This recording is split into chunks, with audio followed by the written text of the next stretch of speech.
우리 은혜 받으실 하나님의 말씀은 로마서 9장 19절에서 29절의 말씀입니다.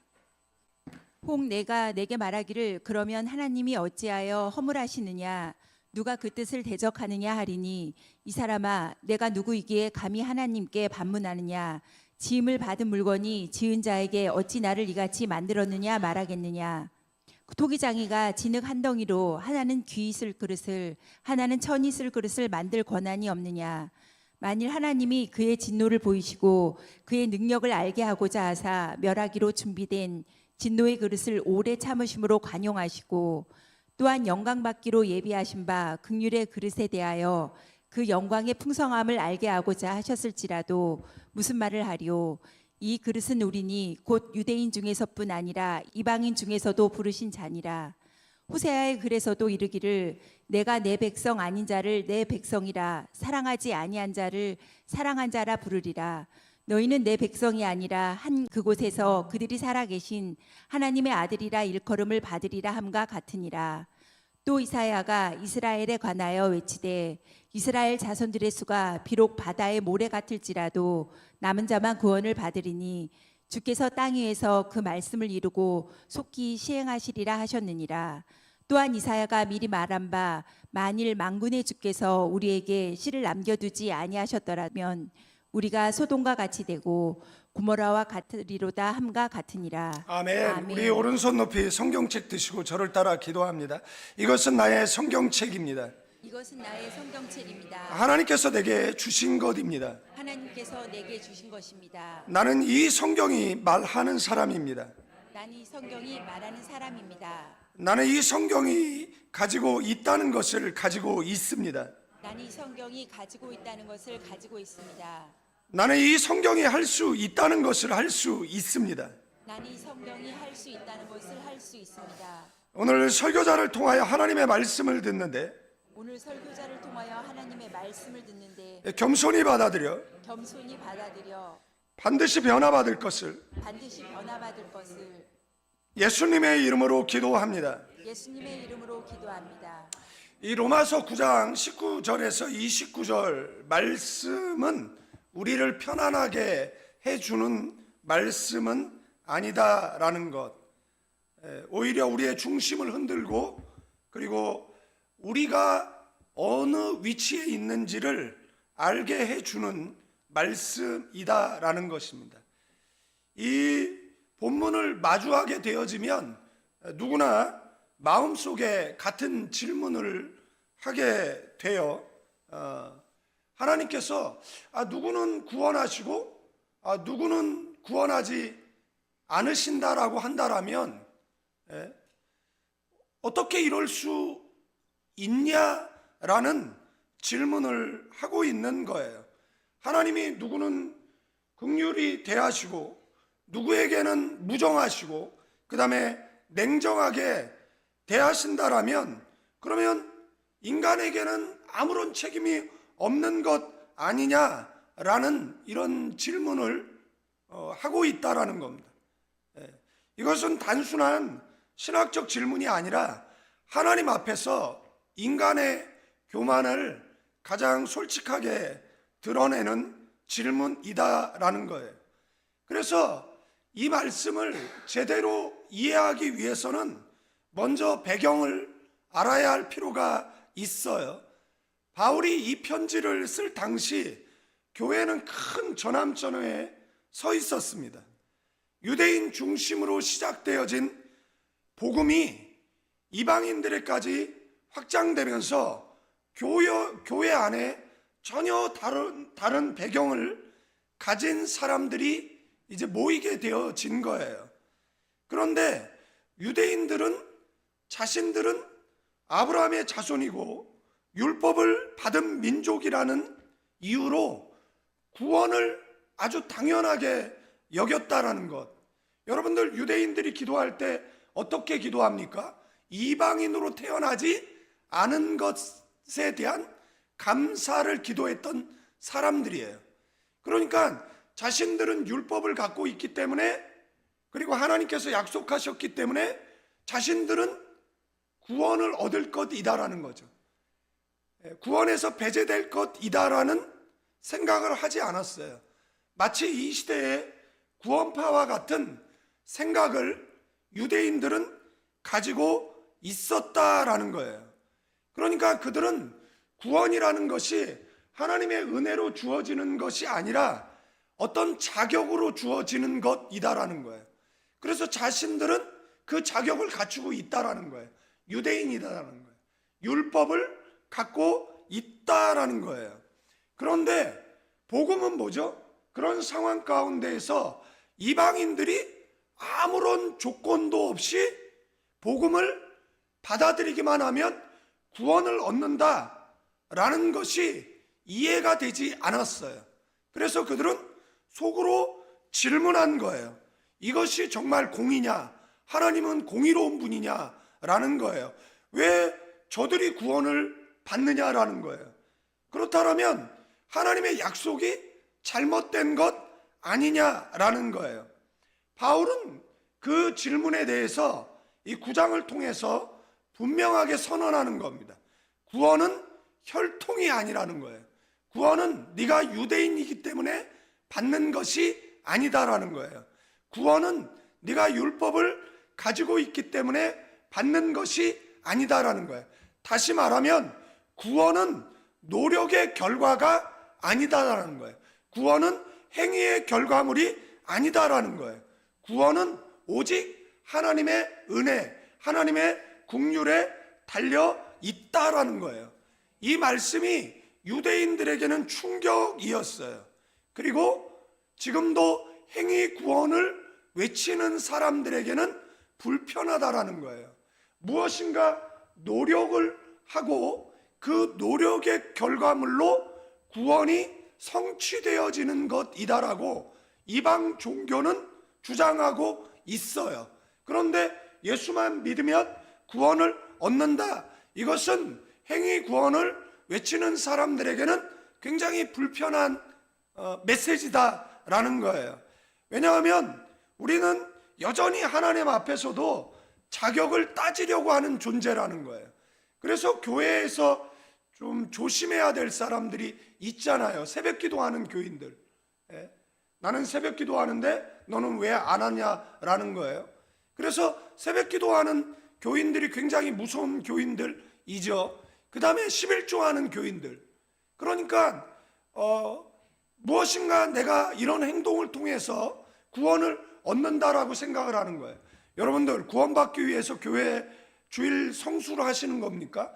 구원받기 위해서 철야하고 구원받기 위해서 새벽 기도를 하는 것입니까? 그러면 뭔가 대단히 잘못된 것이잖아요. 우리는 구원받은 은혜가 감사해서 이 주일날 교회 나와서 예배하는 사람들인 줄로 믿습니다.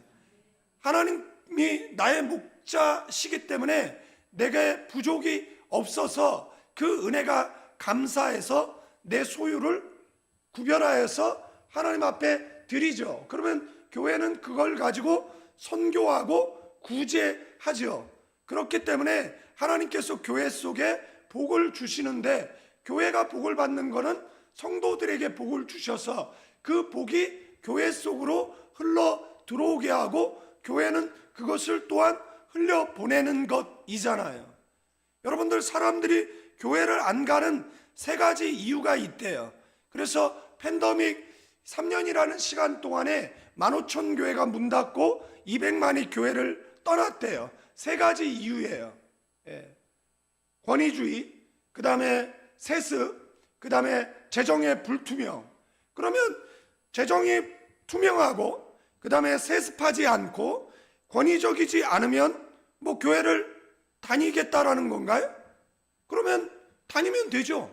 그런 교회 찾아서 다니면 되는 것이잖아요. 그런데 그냥 안 다니는 거죠. 그러면서 그냥 뭐 교회를 공격하는 이유를 삼는 것 같아요. 세습 염려 없고 재정 투명하고 그 다음에 권위적이지 않는 가나안 교회 다니시면 됩니다. 우리는 뭐 재정이 안 투명할 게 없어. 별로 재정이 없어.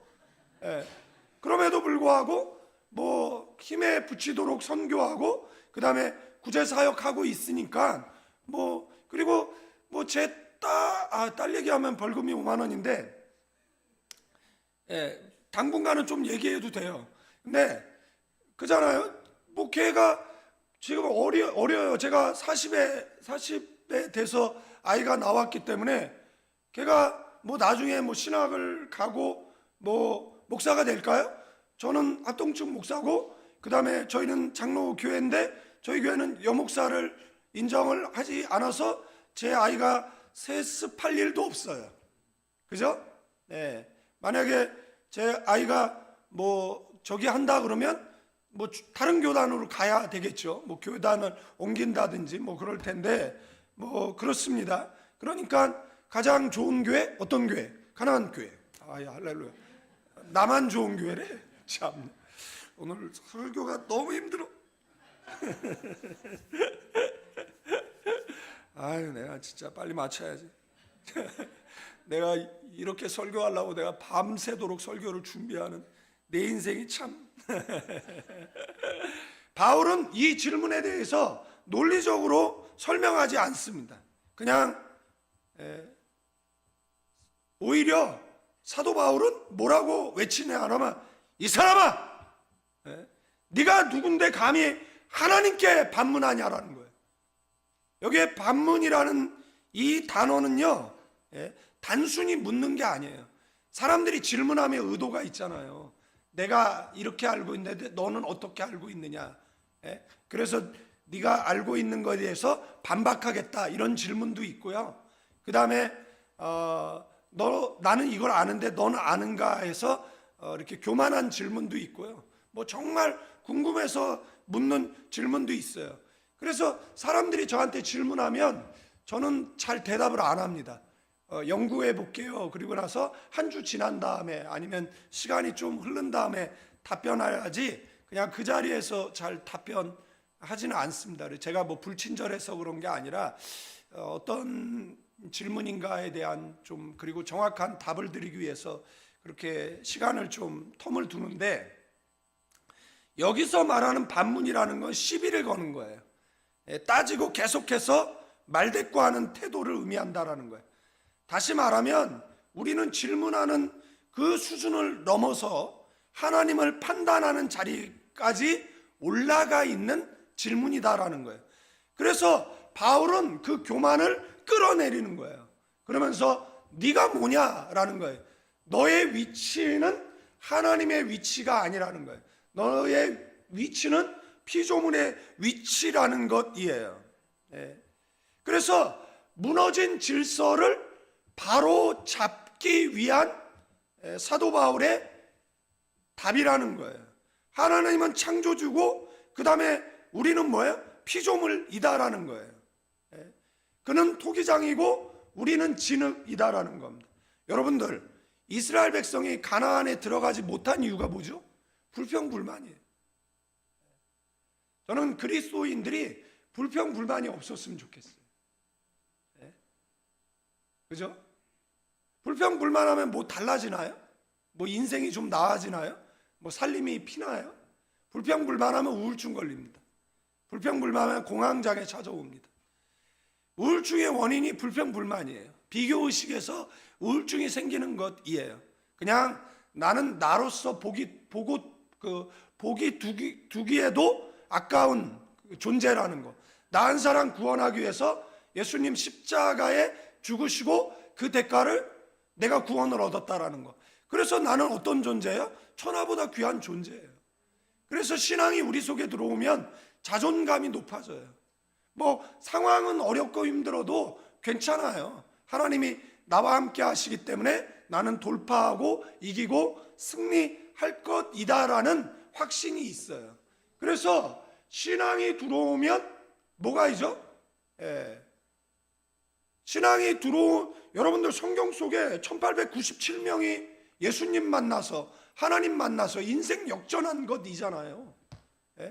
인신매매된 사람이 애굽의 총리가 된 것이잖아요. 너무 못생겨서 놀림받는 사람이 당대에 이스라엘의 국방력, 이스라엘의 경제력이 이잖아요. 그 사람이 기도하면 나라가 지켜지고 뭐 그 사람이 기도하면 나라가 부국방병을 누리는 그런 존재인 것이잖아요. 그러니까 여러분들, 우리는 어떤 존재냐라고 이야기했을 때, 우리가 기도하면 하나님께서 우리 민족의 국방력이 되어 주시고, 우리가 기도하면 우리 민족의 경제력이 되는 것이잖아요. 지금 뭐 한국 어렵대잖아요. 뭐 유가가 폭등하고 있고 달러가 폭등하고 있어서 뭐 이중고 삼중고 경제가 불안하다라는 뉴스가 나오잖아요. 그런데 요한계시록 6장에 보니까 포도주와 감람류를 해치 말라잖아요. 세계 대공황이 오고 한국의 경제 공황이 와도 예수 믿는 자, 그리고 성령 충만한 사람 손 못 댄다라고 하잖아요. 그 사람이 누구예요? 바로 저와 여러분이잖아요. 그러니까 우리는 이 위기를 반드시 돌파해 낼 줄로 믿습니다. 그런데 신앙이 무너지면 계속 뭐 하는 거죠? 원망하고 불평하고, 나라 원망하고, 지도자 원망하고, 부모 원망하고, 교회 원망하고, 목사 원망하고, 남편 원망하고, 아내 원망하고, 그런 가정에, 그런 교회에 무슨 소망이, 무슨 비전이 있겠어요? 그 인생에 무엇이 달라지겠어요? 그래서 뭐 했습니까? 광야에서 다 죽었어요. 제가 찾아봤어요. 설교 준비하면서 홍해 앞에서 원망했어요. 마라의 쓴물 사건, 마실 물이 없다라고 원망했어요. 만나 이전에 먹을 것 없다라고 원망했어요. 만나에 대한 지속, 만나가 너무 지속되니까 그거에 대해서 원망했어요. 느비딤에서도 물 없다라고 원망했고, 여러분들 금송아지 사건 가운데에서도 심지어는 하나님을 떠나 우상숭배로 갔어요. 가데스 바네아에서 정탐 후에 불평불만했어요. 여기까지 7번인데 성경에는 10번 시험했다라고 선언했어요. 그리고 나서 민수기 11장에 가니까 만나에 대해서 또 불평하고, 이 만나 말고 고기 달라라고 이야기하고, 민수기 16장에 권위에 대해서 불평하고 도전하고 고라반역이 일어나고, 민수기 16, 17장 이후에 보니까 계속되는 공동체의 원망, 징계 후에도 계속 반복되는 원망, 이것이 몇 번을 불평했다라가 아니에요. 핵심은 상태예요. 상황이 문제라서 불평한 것이 아니에요. 마음이 하나님을 신뢰하지 않기 때문에 반복한 것이에요. 여러분, 하나님 신뢰합니까? 하나님이 우리의 기도에 응답하시고 우리의 인생을 역전시켜 주시고 우리를 승리케 하실 것을 믿습니까? 그러면 원망하지 않겠죠. 이 광야에서 불평하다, 이 룬이라는 단어는요, 단순한 투덜거림이 아니에요. 머물며 원망하다, 지속적으로 불평하다라는 거예요. 여러분들, 불평 불만 많은 아내랑 살면요, 남편도요 물들어요. 그런 남편과 살면 아내도 물들어요. 그런 부모를 둔 사람은 자식도 물듭니다. 그런 자식과 동고동락하는 부모는 그 자식에게 물들어요. 그런 목사 믿잖아요? 물들어요. 그런 교인이 옆에 있잖아요? 물들어요. 그러면 교회 공동체는 어떻게 합니까? 광야를 뺑뺑뺑 돌다가요, 광야에서 다 죽습니다. 여러분들, 광야에서 얼마나 죽은 줄 압니까? 60만 명 출애굽했어요. 그리고 여호수아 갈렙 제외하고 다 죽었어요. 그러면 60만 명은 20세 이상 계수해서 60만 명인데 아내를 합치면 120만 명입니다. 그러면 계산해 보셨습니까? 40년 곱하기 365일 14,600일입니다. 그럼 하루에 몇 명 죽은 줄 압니까? 60만 명 하면 41명 죽은 거고 아내 합치면 82명 죽은 거예요. 여러분들, 매일 사람이 죽어나가는 거예요. 이 불평 불만 때문에. 그래서 그러면 시청과 교육을 했으면 뭘 하지 말아야 돼요? 불평 불만을 하지 말아야 돼요. 그런데도 불평 불만했어요. 옛날 어른들이 걱정도 팔자라는 말이 있더라고요. 그러니까 불평해야 됩니까? 안 해야 됩니까? 불평하면 안 돼요. 여러분들, 그래서 그리스도인의 3대 표징은 뭐라고요? 첫 번째, 항상 기뻐하라고. 그러니까 이렇게 치었습니다. 두 번째 뭐예요? 범사에 뭐하라고? 불평하라고요? 아니죠. 감사하라고요. 당신 나랑 결혼해줘서 감사해. 내 자식인 게 감사해. 저의 부모님이라서 감사해요. 목사님이 저의 목사가 돼서 목자에게 감사해요. 뭐예요? 그러면 좀 아멘도 좀 하고 감사해요 목사님 뭐 이렇게 해야 되는데 어려워. 정말 설교가 옆 사람에게 축복합니다 목사 되라고. 예?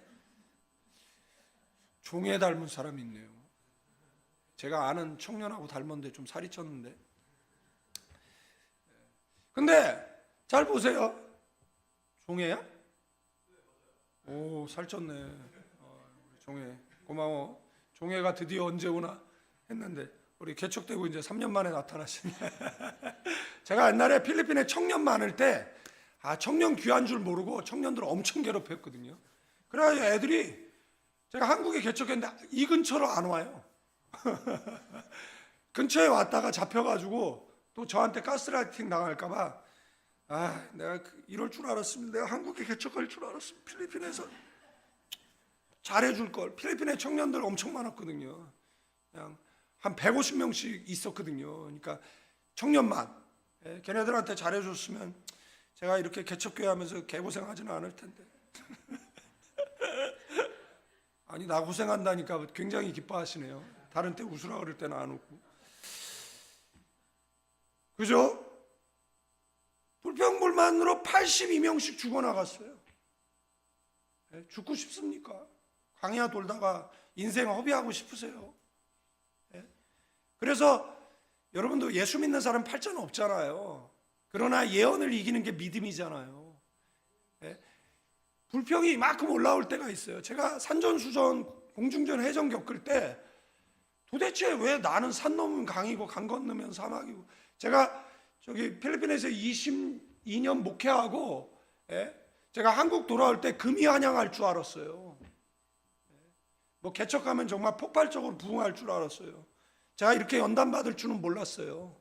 그래서 막 불평이 이만큼 올라와요. 제가 저기 앉아가지고 7명 처음 예배 드릴 때 제가 앉아가지고 하나님 참 초라하죠 그랬더니 하나님 뭐라 그러는 줄 아세요? 너 나랑 있는데 초라하니? 이런. 진짜 말문이 막히게 하는 데는 재주가 있으신 분이래가지고 제가 말문이 막혀가지고 아니에요 그냥 행복하고 좋아요. 근데 제가 이게 불평은 늘 이렇게 입 밖으로는 내지 않고 꼴딱. 아멘. 여러분들 부부간에 살아갈 때 원망이 이렇게 올라올 때가 있어요. 그럴 때도 꼴딱. 이 꼴딱이라는 단어 생각하시고 꼴딱 삼키세요. 아멘. 아멘입니다. 아멘 하신 분은 그냥 3대 축복 받으시고 아멘 안 하시는 분들은 그냥 그렇게 사시길 바랍니다. 여러분들 이스라엘은 홍해를 건너고 기적을 경험한 하나님의 눈으로 봤어요. 그래도 불평했습니다. 왜 그렇죠? 기적이 믿음을 만들지 못해요. 관계없는 믿음은 오래가지 않습니다. 지금 우리의 모습과 같을 수 있어요. 기도 응답 받으면 잠깐 감사하고 상황 어려워지면 다시 불평하고 하나님 받아 상황을 더 크게 보는 거예요. 이것이 바로 광야 신앙이에요. 이스라엘은 불평이 체질화된 민족이에요. 여러분들 불평을 체질화하시면 안 돼요. 또 예를 들어 드릴까요? 이스라엘이 망한 이유가 뭐죠? 교회가 망하는 이유가 뭔지 아세요? 가정이 망하는 이유가 뭔지 아세요? 하나님 전능하신데 개인이 왜 망하는 줄 압니까? 이유는 한 가지예요. 예배드리기 싫어서 망하는 겁니다. 예배드리기 싫어하는 교회는 망하게 돼 있습니다. 예배드리기 싫어하는 성도는 망하게 되어 있어요. 예배드리기 싫어하는 사람은 망하게 되어져 있다라는 겁니다. 성경은 우상숭배라고 하는데 예배드리기 싫어서 우상숭배한 거잖아요. 그래서 하나님은 예배를 회복시키기 위해서 예배를 끊어버려요. 어떻게 끊느냐라면 경제의 어려움을 가져옵니다. 여러분들 생각해, 흉년을 줘요. 왜냐면 하나님 앞에 흠없는 거 드려야 되는데 흉년으로 드려야 될 게 파리해지니까 드릴 수 없어요.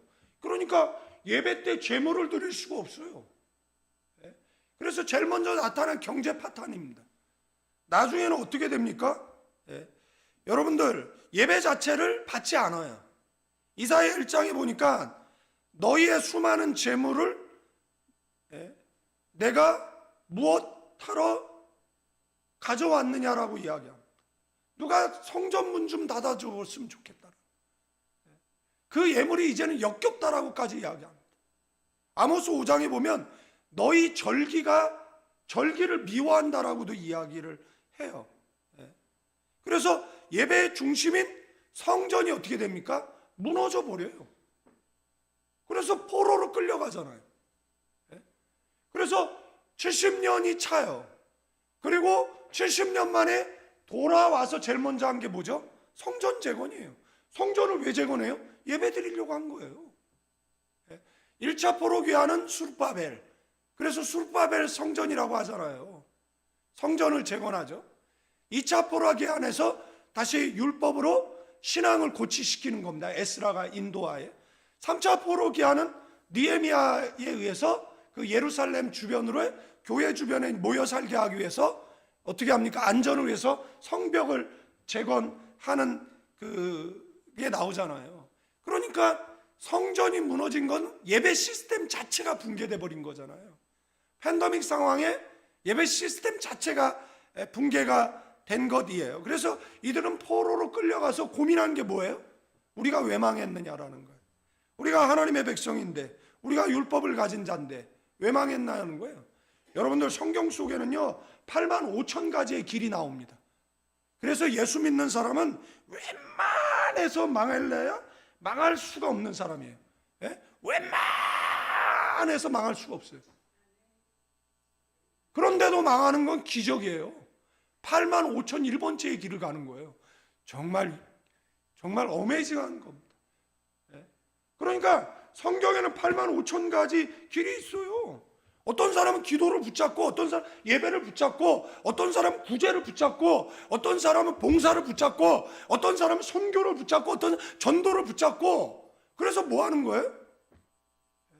가난한 교회는요 성도들이 헌금하지 않아서 가난한 게 아닙니다.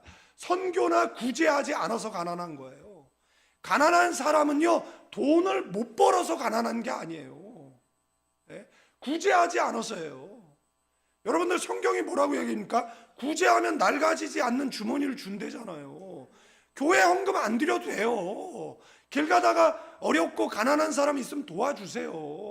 11조 범위 내에서 그걸 오버하지 마시고, 그죠? 넘어서지 마세요. 그리고 구제하세요. 여러분들 친구랑 밥 먹는데 예수 한마디 하세요. 그러면 그 전도비예요. 그 선교비예요. 그 돈도 11조 범위 넘지 마세요. 여러분들 지나치게 그 범위를 넘어서게 되어지면 그거는 물질관리 잘못해서 연단 받습니다. 그러니까 그러지 말고 그 범위 안에서 뭐 하는 거예요? 쓰세요. 그 범위 안에서. 그리고 한마디 하세요. 같이 예수 믿자, 교회 가자. 그러면 그게 뭐가 돼요? 전도비, 선교비가 되는 거예요. 구제했으면은요 하나님께서 나 너한테 돈 빌렸다, 내가 갚아줄게. 30배, 60배, 100배예요. 월드비전 있잖아요. 컴펜션 있잖아요. 그곳에다 뭐 하세요? 도네이션 하세요. 이렇게 방송 보다가 아니면 뭐 쇼츠 보다가 유튜브 보다가 어렵고 힘든 사람 나오면 도와주세요. 그러면 뭐 하는 거예요? 낡아지지 않는 주머니를 준 것이 되잖아요. 이스라엘 백성 어떻게 했어요? 부모 잘 안 돌보는 거잖아요.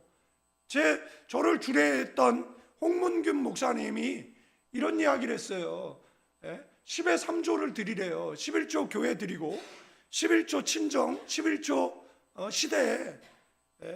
그래서 저희는 뭐 이거 외에도 다른 11조도 하지만 이거 지키고 있어요. 이거 모아놨다가 그 다음에 뭐예요? 시댁 뭐 생일이라든지 뭐 하면 선물하고, 그 다음에 뭐 친정 뭐 다 선물하고, 뭐 그렇게 이렇게 해요. 이 11조 범위. 그러면 뭐 이거 11조 저거 11조 띄고 나면은 굶어 죽습니까? 여러분들 이거 안에서 굶어 죽는 사람은 있어도 이거에서 굶어 죽는 사람은 없어요. 아멘 안 하는 거 봐. 아 진짜 아유,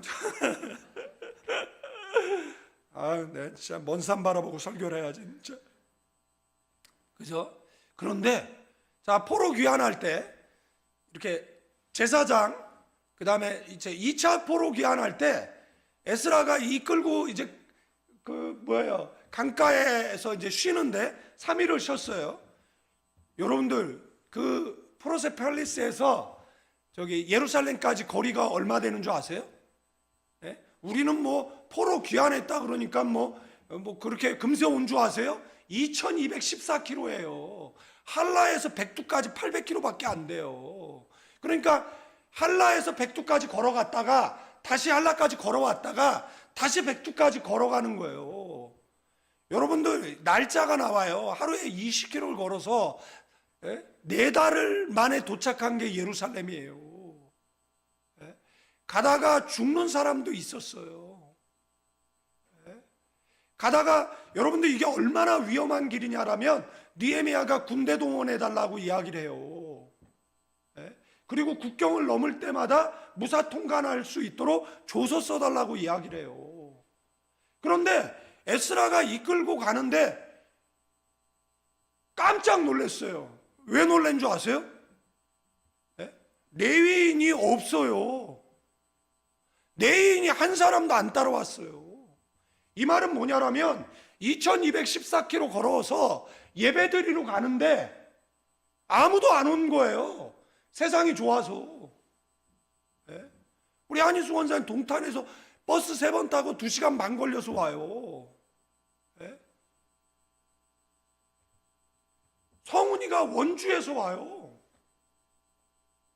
우리는 다 멀리 살아요. 저는 영종도 살고. 우리의 소원은 교회 가까운 거예요. 제가 그렇다고 가까운 영종중앙교회를 다닐 수는 없잖아요. 오늘은 얼마나 안개가 짙게 꼈는지 그럴 수는 없잖아요. 그런데 여러분들 2214km를 걸어오는데 제사장도 안 따라왔어요. 레위인도 안 따라왔어요. 그래서 억지로 레위인을 데리고 와요. 그런데 레위인보다 11배 많은 사람이 나와요. 레위인은 20명 와요. 20명.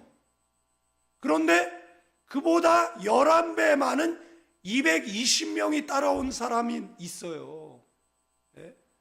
그 사람들이 누군 줄 압니까? 여러분들 성경에 보면 제사장, 그 다음에 레위인, 그리고 그 뒤에 따라 나오는 사람들이 있어요. 그래서 포로가 귀환할 때 제사장의 숫자보다 8배 많은, 그리고 아니죠, 맞아요. 그리고 레위인보다 숫자보다 4배 많은 사람들이 나옵니다. 그 사람들이 누구냐면 느디님 사람이에요. 느디님 사람이 누구냐면 여호수아가 기브온 조약을 해요. 이렇게 가나안에 들어가잖아요. 그래서 진멸해 버리잖아요. 그런데 두려움에 사로잡히는 어느 민족이 낡은 옷, 낡은 부대, 그리고 허름한 옷차림으로 여호수아에게 지친 모습으로 지팡이를 짚고 나타나요. 그러면서 야, 너네 어디서 왔어? 그러니까 저희는 당신들의 소문을 듣고 먼 곳에서 왔는데 당신들의 하나님을 이길 수 없어서 우리랑 평화의 조약을 맺어달라고, 우리 좀 살려달라고. 그러니까 여호수아가 어떻게 합니까? 하나님께 묻지 않고 평화의 조약을 맺습니다. 그죠? 그리고 나서 그 다음날 이 사람네들이 가까운 데 사는 진멸의 대상이라는 걸 알아요. 그래서 분노합니다. 그리고 뭐하죠? 저주해버립니다. 그래서 이 사람네들을 진멸할 수 없잖아요. 언약을 맺었으니까. 그래서 이 사람네들을 노예로 전락시켜서 성전에 물을 깃고 나무를 패는 사람을 만들어요. 여러분들 그렇게 해서 몇백 년이 흘렀어요. 어느 날 이들 가운데는 왕족이 있고 귀족이 있었는데 다 노예 신분이 돼가지고 잠자리 불편하고 먹을 것 부족한 막노동에 시달리는 것이잖아요. 그 원수의 나라잖아요. 그런데 바벨론에 의해서 나라가 멸망해 버렸네. 야, 할렐루야잖아요. 예? 그래서 70년이 흘렀어요. 그런데 지금 수룹바벨이, 지금 에스라가, 지금 느헤미야가 어딜 가자라는 거예요? 예루살렘 가자라는 거예요. 그런데 지금으로만 목사 자식들은 안 가, 선교사 안 가, 장로 자식 뭐 안 가, 예? 신앙의 자녀들은 다 안 가. 여기가 좋사오니 여기 초막새 찍고 살겠다라는 거예요. 그런데 느디님 자손들은 뭐예요? 11배 많은 사람이 따라갑니다. 8배 최종적으로, 예? 제사장보다 8배, 레인보다 4배 많은 사람들이, 그 사람네들은 이방인들이에요. 자녀들을 어떻게 설득했을까요? 2214km 그 죽음의 길, 예? 거기 가서 우리 뭐예요? 우리 노예로 살지. 아버지, 여기서 그냥 편안하게 사는 게 안 나요? 왜 굳이 거기를 가려고 그래요? 라고 할 때 아버지가 자식에게 이렇게 얘기했어요. 주회전에서 하루를 사는 것이 세상에서 1000년을 사는 것보다 나은 삶이야 라고 했을 때 그 자녀들이 뭐라고 했어요? 그러면 갈게요, 아버지. 그래서 느디님 사람들이 몇 배 많이 갔습니까? 8배 많이 따라갔어요. 성경에 나오지 않는 숫자가 있어요. 그 명단을 거룩한 족보라고 얘기합니다. 거기에 느디님 사람들은요, 누구 자손, 누구 자손, 누구 자손, 누구 자손만 나와요. 몇 명이 갔다라는 말이 나오질 않아요. 예? 여러분들, 제사장 4개 자손 갔어요. 레위인 8개 자손 갔어요. 느디님 자손이요 36개 자손 갔습니다. 여러분들, 예배는 생명이에요. 뭐 드리고 싶으면 드리고 안 드리고 싶으면 안 드리고, 제가 목사잖아요. 목사 양심으로 제가 해줄 수 있는 가장 정직한 말, 예배 드리면 승리합니다. 예배 드리면 성공합니다. 가장 정직한, 예배 안 드리면 너 망해! 이게 가장 정직한 말이에요. 예. 이게 가장 정직한, 우리가 생명을 걸어야 되는 것, 우리의 믿음의 선배들이 생명을 걸었던 것은요, 예배예요. 자, 다른 거 안 해도 좋아. 예. 그러나 예배를 생명처럼 여겨야 되는 겁니다. 시간은요, 한번 어기면요 다시는 갚을 길이 없어요. 네. 여러분들, 그래서 예배 드리기 싫어요. 그래서 뭐 했어요? 흉년 줬어요. 그리고 궁극적으로는 성전을 파괴해버렸어요. 바벨론 포로로 끌려가서 예배를 사모하게 만들었어요. 다시 돌아왔는데 개벌은 남 못 주고 똑같이 예배를 등한히 했어요. 그리고 어떻게 됩니까? 말라기에 가면, 말라기에서, 여러분들, 말라기 마지막 절과 마태복음과는, 마태복음 1장 1절은 딱 한 절 차이예요. 그죠? 예. 그런데 400년의 시간의 텀이 있어요. 그런데 말라기를 해석할 때 말라기에 가장 많이 나오는 단어가 그 책을 해석하는 키워드잖아요. 뭐가 가장 많이 나오냐면, 제가 자주 얘기했잖아요. 언제요? 어떻게요? 어째서요? 이거 어서 많이 듣죠? 혹시 그런 말 하신 분들이 있으면 부모에게 무릎 꿇고 사죄하시고, 이미 소천하셨다라면, 이미 돌아가셨다라면 통해 자복하고 회개하시길 바랍니다. 부모 공경은 땅에서 잘 되고 장수하는 비결이고, 잘못하면 객사하고 그 눈은 까마귀에게 쪼이길 것이다라고 이야기했다라는 것 기억하셔야 됩니다. 무슨 말이 나냐면, 말라기 1장 2절에 보니까 여호와께서 이르시되 내가 너희를 사랑하였노라 하나 너희는 이르기를 주께서 어떻게 우리를 사랑하셨나이까. 우리의 부모들이, 늙은 부모가 내가 너를 얼마나 사랑했는데, 내가 너를 얼마나 사랑으로 키웠는데, 그런데 언제요? 어떻게 사랑했어요? 왜 고아처럼 버렸으면 오히려 더 잘 될 수도 있었을지 모르잖아요. 이게 계속 나와요. 1장 6절에도 너희가 내 이름을 멸시했다. 언제 멸시했어요? 내가 하나님 이름을 멸시했어요? 증인이 있어요? 1장 7절에 더러운 떡을 내 제단에 드리고도 우리가 언제 주께 더러운 떡을 드렸어요? 2장 17절에 말로 여호와를 괴롭게 우리가 언제 여호와를 괴롭게 했어요? 3장 7절에 너희가 내게서 우리가 언제 떠났어요? 3장 8절에 너희가 나의 것을 도적질했다. 우리가 언제 도적질했어요? 너무 지나치지 않아요? 말라기 3장 13절에 너희가 완악한 말로 나를 대적하고도 우리가 어떻게 주를 대적했어요? 이게 개역 개정엔 7번인데 개역 성경에는 9번이에요. 이 짧은 4장밖에 안 되는 내용 속에 이렇게 많이 반복. 그래서 하나님께서 구약의 문을 빡 닫고 가다가 나가려다가 발걸음을 멈추고 뒤돌아서서 눈물을 흘리시면서 그들에게 해준 말씀이 뭔 줄 아세요? 말라기 4장 2절이에요. 크고 두려운 날이 이르기 전 내가 선지자 엘리야를 너에게 보낼게. 그가 아비에게 떠난 자식의 마음을, 자식에게 떠난 아버지의 마음을 돌이킨다. 이게 무슨 말이냐면 자식이 너무 패륜해. 그래서 너랑 나랑 이제 부모 자식 아니야! 라고 나가다가 울면서 얘기하는 거예요.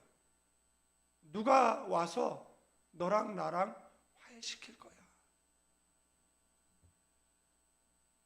그 화해시키기까지 몇 년이 걸려요? 400년이 걸린 거예요. 여러분들 400년 동안 하나님께서 뭘 안 받은 거예요? 예배 안 받은 거예요. 예배 드리기 싫으면 드리지 마요. 어차피 하나님 그 예배 안 받아. 그러나 이왕 드리는 예배면 생명과 같이 드려야 돼요. 아멘. 예배는 타협할 수 있는 게 아니에요. 예배는 울어서 설명이 될 수 있어요. 제가 어떻게 여러분의 인생을 더 나은 인생을 살게 할 수 있을까요? 없어요. 나도 내 인생 똑바로 못 사는데 내가 여러분의 인생을 어떻게 연단 없는 인생을 만들 수 있겠습니까? 그런데 길이 있어요. 8만 5천 가지의 축복의 길. 그 가운데 하나가 뭐죠? 예배예요. 예배가 가장 쉬운 길이에요.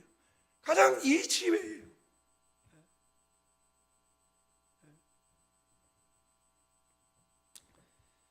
여러분들 이 시대에도 동일한 질문, 내가 뭘 그렇게 잘못했어요? 저도 원망이 막 있어요. 아유, 내가 어려서 서원해가지고 목사 되겠다고 하고, 정말 사회생활 했으면 뭐 더 잘 살고 더 부족함 없이 살 것도 같은데, 목사로 사니까 그냥 늘 가난에 시달리고, 목사로 사니까 막 우습게 알고, 뭐 함부로 대하고, 그냥 음해하고, 그런 세월을 36년 정말 행복한 세월을 보냈어요. 제가 한 10년은 목사하기 싫어가지고, 목사 자식들은 아빠는 왜 목사해가지고 우리 힘들게, 야, 그 아빠는 목사하고 싶어서 하고 앉아있냐? 그 아빠도 그만두고 싶었어. 그런데 어떻게 하나님이 하시라고 하는데, 한 10년 묵상하니까 하나님이 어느 날, 야, 너 그만할래? 그러더라고. 그때 안 한다 그러면 정말 안 하게 해주실 것 같더라고요. 그래서 아니에요. 하나님 행복해요. 즐거워요. 그리고 나서 지금까지 지금 36년째 교육자 생활하고 있잖아요. 앞으로도 줄기차게 감사하면서 행복하게 오래오래 목회를 할 거예요. 아멘. 제 행복해 보이잖아요. 그러니까 옆 사람에 우리 목사님 목회하는 거 행복하니까 너도 목사 되라. 인사하면 좋을 것 같네.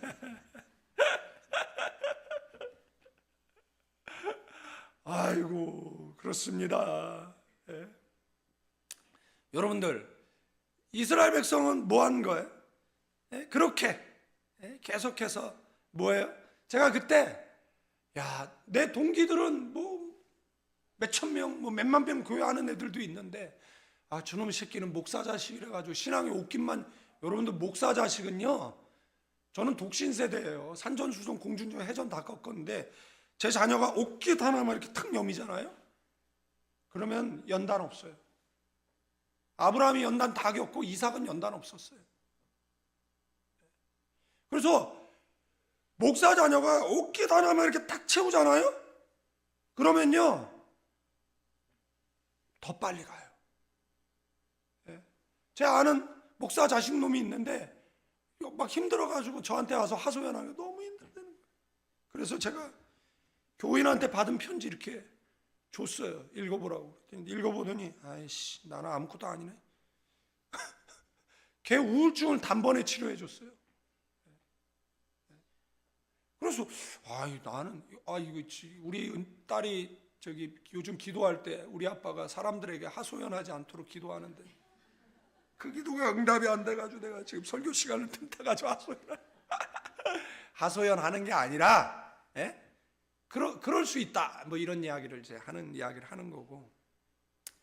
자, 본문으로 다시 돌아와서 여러분들, 이 예배는 누군가는 2214km를 걸어가서 드리고 싶어 했던 예배예요. 아멘.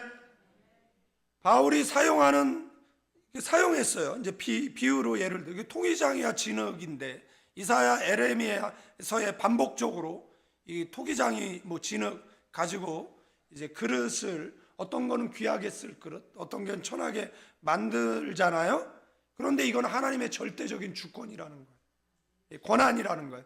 엑소시아, 이거는 단순한 능력이 아니라 정당하고 절대적인 통치권을 의미한다라는 거예요. 그래서 이것에 대해서 네가 피조물이 감히 창조주의 위치에서 창조주에게 따질 수 없는 것이다라는 것이에요. 그런데 우리는 늘 하나님 앞에 따지는 것이에요. 제가 그때 따졌거든요. 하나님, 쟤는 본처 자식이고 나는 서출이에요. 그래서 쟤는 몇천 명 교회하고 몇만 명 교회하고 나는 뭐 맨날 개척 교회하고 산 넘으면 강 만나고 강 건너면 사막 만나고, 이게 맞습니까? 하나님, 이럴 수 있어. 꼴딱. 이게 이제 여기까지 올라왔는데 이게 삼켰다 이런 이야기를 하는, 저 그렇게 수준 낮지 않습니다. 왜 그런 줄 압니까? 원망하고 불편해봐야 나만 고달퍼. 그러니까 원망 뚝, 아멘. 원망 꼴딱, 감사 시작, 아멘. 네. 뭐 왜 내 기도는, 요즘 기도 응답 안 되는 거 아시죠? 요즘 새벽 기도 안 나가는 이유가 응답 안 돼서 안 나가는 거예요. 요즘 철야 왜 안 가? 응답이 안 돼. 왜 응답이 안 되는 줄 알아요? 옛날에는 이것도요, 기도를 많이 할 때는요, 막 계속 응답이에요. 기도하고 문 밖에 나갔는데 응답이에요. 심지어는요, 막 기도하고 그 다음에 이제 견적 받았는데 누가 1시간 전에 와서 계약금 주고, 그래서 응답 받은 적도 있어요. 그때는 뭐예요? 기도를 너무 많이 하니까 계속 응답이 잘 돼. 그런데 요즘은 왜 응답이 안 돼? 기도를 하도 안 하니까 이제 이게 막혔어. 막혀가지고 이게 응답이 오려면 이걸 뚫어야 되는데, 주여 3분 기도하고 집에 가. 주여 먹고 사는 데는 지장이 없는데 좀 어렵긴 해요. 뭐 그냥 견딜만 해요. 그리고 집에 가. 주여, 직장 뭐 다니기는 힘들긴 하고 피곤하긴 하는데 그래도 직장 없는 사람보다는 나아요. 그리고 또 멈춰. 그러니까 뭐가 없는 줄 아세요? 응답이 없어. 그러니까 응답이 없으니까 교회를 안 가. 그러니까 하나님께서 뭘 해야 돼요? 사람 채찍이 인생 막대기로 다루면 이제 그때서야 천부여 의지 없어서 손 들고 옵니다 그러고 오는 거야. 아니, 왜 그러냐는 거예요. 그러니까 미리 고래 땡감을 지르고 기도해 두세요. 아멘. 10년 후, 20년 후, 30년 후 평생을 기도하세요. 아멘. 아멘이에요. 기도 응답을 못 받는 이유는 기도를 안 했어요. 기도하는데 응답을 못 받는 이유는 기도를 너무 요만큼 했어요. 동의를 안 하네.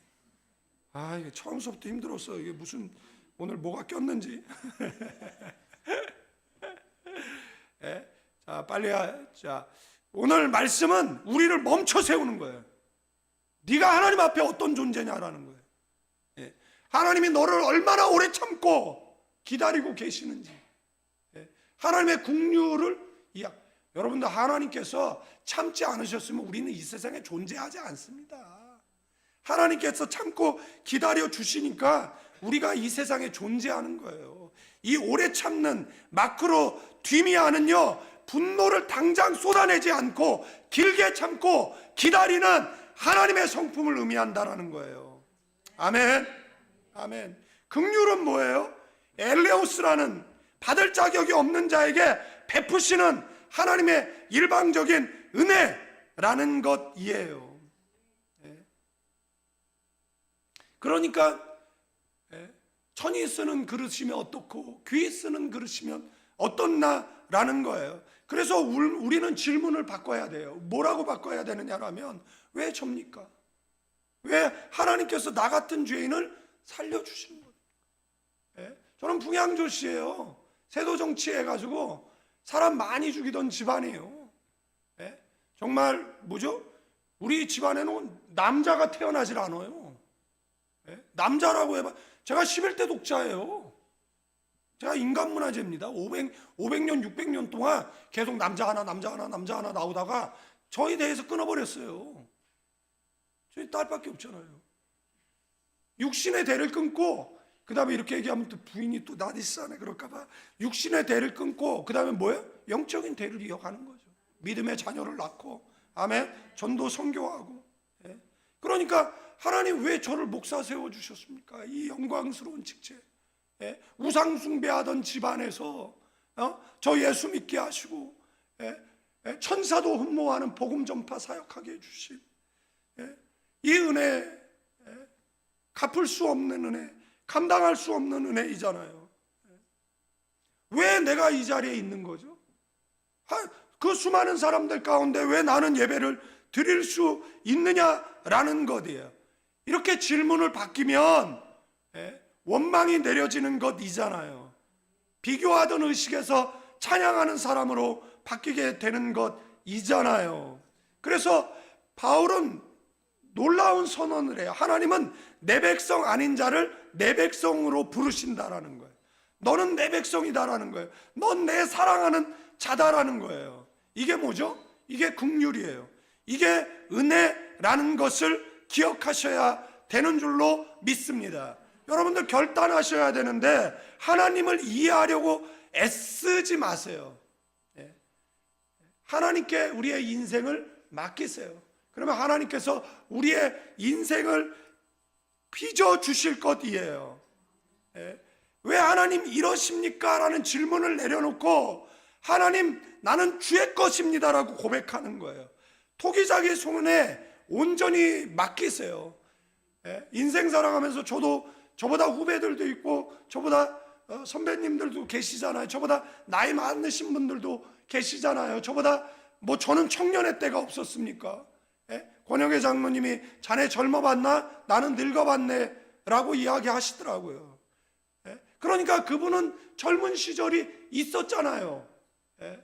그러니까 저도 젊은 시절이 있었어요. 저도 여러분과 같은 청년의 시대가 있었고, 이제는 작년에 나이가 되었고 이제 노년의 나이로 가고 있는 것이잖아요.